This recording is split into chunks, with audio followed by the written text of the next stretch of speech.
Throughout the long and bloody pages of ancient history, the Roman Empire is almost always portrayed as an unstoppable, merciless juggernaut. It was a military machine so overwhelmingly powerful that every single kingdom standing in its path was bound to be crushed into absolute dust. From the cold, dense forests of Britannia to the scorching borders of Persia, no nation could withstand the devastating fury of the Roman legions. By the late 1st century BC, Rome's undisputed dominance had effectively turned the entire Mediterranean Sea into a private Roman lake. Then, in the year 30 BC, following the tragic and historic death of Queen Cleopatra, Rome officially annexed Egypt, the wealthiest prize in the ancient world. With the rich grain supplies and immense gold reserves of Egypt securely in his hands, Emperor Augustus believed his southern borders were eternally safe. To the arrogant Roman commanders, the endless, blinding deserts stretching further south were viewed as a barren wasteland of no strategic importance. They firmly believed that those distant lands were home to nothing more than disorganized, primitive tribes who posed zero threat to Rome. Imperial planners completely ignored the Deep South, assuming no civilization there possessed the organization to challenge their supremacy. But hidden just beyond that blinding barrier of sand and heat lay a highly sophisticated, centuries-old civilization, the Kingdom of Kush. Also known across the ancient world as Nubia, this legendary kingdom was fiercely celebrated for its legendary wealth and its feared military prowess. For generations, the Kushites had dominated regional trade, utilizing vast ironworks and massive gold mines that rivaled the riches of Rome itself. Their technology and metallurgy allowed them to mass-produce high-quality weapons that were incredibly sharp and highly durable. At this critical turning point in history, the kingdom was fiercely ruled by a battle-hardened warrior queen named Candace Amanirenas. The title Candace meant Queen Mother, but Amanirenas was far more than a mere political ruler. She was a true warrior who fought on the front lines. Roman historians themselves would later record her as a fiercely brave, one-eyed queen who possessed a tactical mind that completely caught Rome off guard. She spent years ensuring her people maintained an elite state of physical and military readiness, knowing Rome's shadow was growing. The inevitable flashpoint occurred when Roman administrators in Egypt, blinded by imperial greed, tried to impose heavy taxes on Kushite border towns. They demanded that the independent people of Kush bow to the economic authority of the Roman emperor, treating them like a conquered province. When news of this profound disrespect reached the royal court of Meroe, Queen Amanirenas saw it as an unacceptable declaration of war. Rather than waiting helplessly for a massive Roman invasion force to cross into her borders, she instantly gathered her military high council. Alongside her brave son, Prince Candace, she devised an incredibly bold, highly dangerous strategic master plan. Intelligence was gathered by deep-cover Kushite networks operating inside Egypt, monitoring every single move of the Roman garrisons. In 24 BC, a golden opportunity arose when the Roman governor of Egypt, Aelius Gallus, led a large portion of his troops away on a campaign in Arabia. Seizing the moment with absolute precision, Queen Amanirenas unleashed a massive preemptive strike with over 30,000 warriors. Like a sudden, devastating desert storm, the Kushite army completely overwhelmed the undermanned Roman border defenses. Their legendary archers rained absolute destruction down upon the surprised garrisons, leaving the proud Romans with absolutely no time to organize a defense. Total panic gripped the Roman border outposts as the fierce African warriors completely dismantled their defenses before sunrise.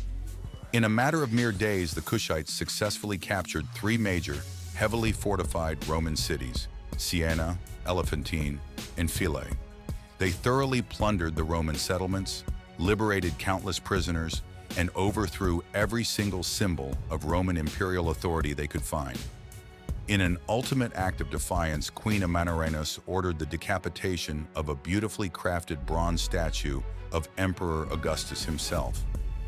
This severed bronze head was carried back to their capital city of Meroe as a glorious, highly symbolic trophy of their initial victory. When news of this absolute catastrophe reached Rome, the entire imperial administration was thrown into a state of shocked fury. For the emperor, This was not just a minor border skirmish, it was a deeply embarrassing insult to his newly established global authority. Rome responded immediately by appointing a brilliant, ruthless veteran general named Gaius Petronius to lead a massive retributive strike. Leading a highly trained force of 10,000 disciplined legionaries, Petronius marched south with strict orders to completely annihilate the African kingdom. When the two massive, clashing armies finally met on the open battlefield, the highly disciplined Roman military machine began to show its terrifying strength. Despite fighting with incredible bravery, the lightly armored Kushite infantry found it immensely difficult to break through the solid wall of Roman iron shields.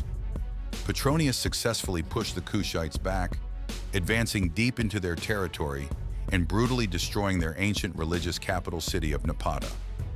Petronius mistakenly believed that by leveling their sacred city, he had totally crushed the spirit of the Kushite nation. However, General Petronius quickly realized that his initial apparent victory was actually an elaborate, highly dangerous trap designed by Queen Amanirenas.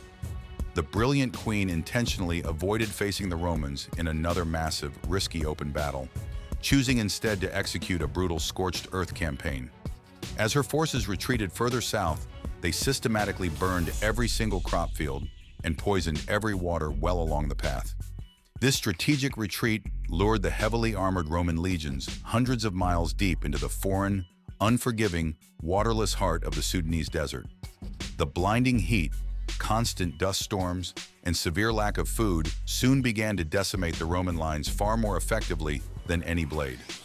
Their heavy steel armor, designed for temperate European battlefields, became agonizing, blistering metal ovens under the relentless African sun. Morale plummeted to historic lows as hunger and mysterious tropical illnesses began tearing through the desperate Roman camp. Recognizing that the invading Romans were utterly exhausted and completely cut off from their supply lines, Amanirenas struck back with full force. She miraculously raised a brand new army of tens of thousands of fresh warriors and completely trapped Petronius's surviving forces inside the hilltop fortress of Primus. General Petronius looked out from the walls and instantly realized a grim truth. If his men fought now, they would be completely slaughtered in the desert. With absolutely no reinforcements coming from the north and starvation staring them down, Rome's invincible army was totally trapped. Acknowledging the absolute tactical stalemate, Queen Amanirenas displayed her brilliant political statecraft by offering Rome a path toward peace. She sent her royal ambassadors directly to Emperor Augustus himself, presenting him with a highly unusual and deeply symbolic gift of golden arrows.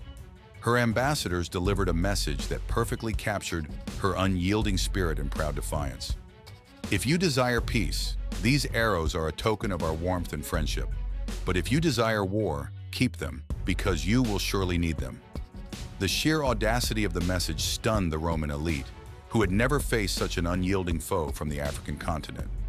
Emperor Augustus, recognizing that a prolonged war against this indomitable queen would drain Rome of immense gold and soldiers, wisely chose to sign the Treaty of Samos in 20 BC. The terms of this historic peace treaty were completely unprecedented and shocking in the long, bloody history of the Roman Empire. Augustus completely canceled all future taxes on the people of Kush, returned every single piece of captured land, and fully recognized their absolute independence. Furthermore, Rome agreed to restore all looted property, marking a total operational retreat for the world's premier superpower. But back in the capital city of Meroe, Queen Amanirenas made sure that her historic victory against the empire would never, ever be forgotten. She took the captured bronze head of Emperor Augustus and deliberately buried it deep beneath the heavy stone steps of her victory temple. For the next several centuries, every single citizen, priest, and soldier who entered the temple literally trampled the face of the world's most powerful ruler under their feet. Discovered by archaeologists in 1910, this spectacular artifact, known today as the Meroe head, remains one of the most stunning archaeological finds in human history. Today it rests inside the British Museum, standing as a physical, undeniable proof of a time when an empire's pride was buried in African soil. While history is so often written by the conquerors, the story of the Kingdom of Kush stands as an eternal testament that even the mightiest global empires can fall when facing a people who completely refuse to bow. It serves as a profound historical reminder that pure military size means absolutely nothing when countered by brilliant strategic minds. The legacy of Queen Amanirenas continues to inspire millions, cementing Nubia's rightful place among the elite superpowers of antiquity. If you found this deep historical deep dive thrilling, make sure to smash that like button and share this video with your fellow history buffs. Don't forget to hit that subscribe button and turn on notifications so you never miss another incredible, untold story from our ancient world.